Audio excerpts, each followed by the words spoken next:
Yene and the Talking Baobab. Today, I want to tell you a story from Senegal in West Africa from the Wolof people, a tale that's as old as the baobab trees themselves, yet as fresh as the morning breeze. It's about a boy named Yene, his grandmother, and a very special tree that speaks, not in words we expect, but in a voice full of wisdom and love.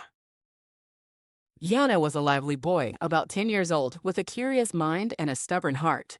He lived in a small village surrounded by wide savannas and, of course, those giant baobab trees that look like they've been there since the beginning of time. Yaya's grandmother, a wise woman who had watched over the village for decades, often told him stories under the shade of the biggest baobab, the sacred one. This tree was special. The village believed it held the spirit of their ancestors, a living link between the past and the future. Now, Yenna didn't always listen well. One afternoon, feeling bold and a little rebellious, he took a small knife and carved his name into the thick bark of the sacred baobab. "This is mine," he thought proudly. But what he didn't realize was that the tree felt every scratch as a painful scar. That night, as Yanni lay in bed, something extraordinary happened. From the shadows of the baobab outside, a voice whispered softly, familiar and warm. It was his grandmother's voice, but not quite her usual tone. It sounded like the tree itself was speaking through her, urging him to listen. "Yenna, my child," the voice said gently, "why do you mark me with scars instead of caring for my branches? Stand tall for your village, shelter your family from the sun, and feed the birds and animals.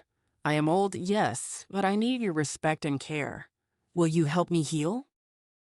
Yan sat up, heart pounding. Was he dreaming? But the voice was clear, kind, and true.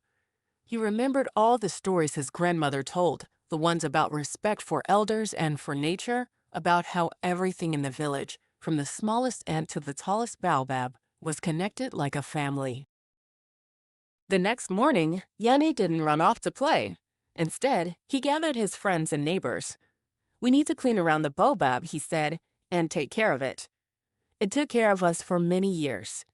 Together, they removed trash, watered the tree's roots, and even planted flowers nearby. Days passed, and something magical happened. The sacred baobab, which usually bloomed only in the dry season, began to produce bright, fragrant flowers out of season.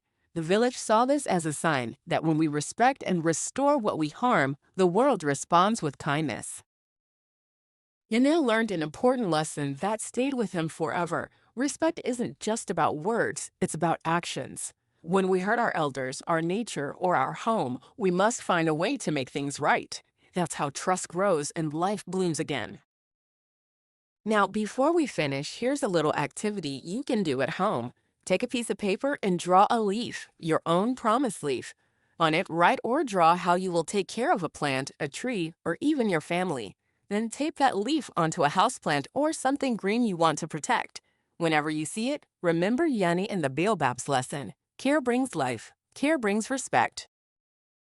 Thank you for listening to this story from Senegal, where the voices of trees and grandmothers remind us all to be kind, to listen, and to heal. Until next time, keep your heart open and your hands caring.